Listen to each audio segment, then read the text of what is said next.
আপনার চোখের দৃষ্টিতে আমার জীবন ধ্বংস হয়েছিল। আপনার চোখের দিকে তাকিয়ে আমি আপনার মায়ায় পড়েছিলাম। আপনার চোখের দিকে তাকিয়ে আমি স্বপ্ন দেখতে শুরু করেছিলাম। বেঁধেছিলাম ছোট্ট একটা সংসার। আমাদের দুজনের রাগ, অভিমান, খুনসুটি সবকিছু মিলে ছোট্ট একটা সংসার। হ্যাঁ, আপনার চোখের দিকে তাকিয়ে আমি বরবাদ হয়েছিলাম। জানেন, এখন আমার দম নিতেও কষ্ট হয়। আপনাকে ছাড়া একটা সেকেন্ড যে কোনো কিছু চিন্তা করলে না, আমি যেন দম বন্ধ হয়ে মারা যেতে পারি।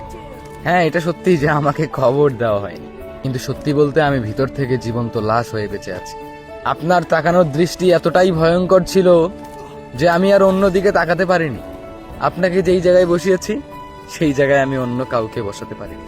আপনার চোখের তাকানো এতটাই ভয়ঙ্কর ছিল যে আপনাকে আমি আমার মনের সেই প্রথম স্তরে রেখেছি, কিন্তু আমি আপনার মনে দ্বিতীয় স্তরও কিনা তা আমি আজ অব্দি জানি না। আমি জানি না আমি আপনার কাছে কতটা গুরুত্বপূর্ণ। হয়তো আমি আপনার জন্য আহামরি কিছু না, কিন্তু আমি আপনার কাছে তো ধন দৌলত চাইনি।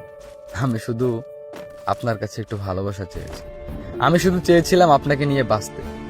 আমি শুধু চেয়েছিলাম আপনার সাথে ছোট্ট একটা ঘর তৈরি করতে, যেই ঘরে শুধু আমরা দুজন থাকবো, দুজন একটা সুখের সংসার বাঁধব।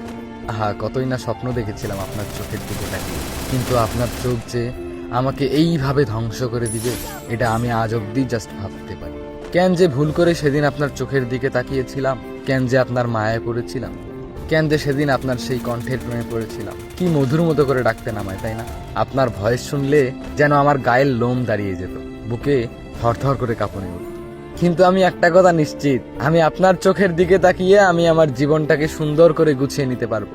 কিন্তু এটাও জানি, আপনার চোখের দিকে তাকিয়ে যেমন সুন্দর করে স্বপ্ন দেখতে পারি, যেমন জীবনটাকে গুছিয়ে নিতে পারি, ঠিক সেইভাবে আপনার চোখের ওই তাকানিতে আমার জীবনটা ধ্বংস হয়ে যেতেও পারে। সত্যি বলতে আপনার কোনো তুলনা হয় না। আপনি আমার মনে যেই স্থানে ছিলেন সেই স্থানেই থাকবেন আজীবন, যতদিন বাঁচব।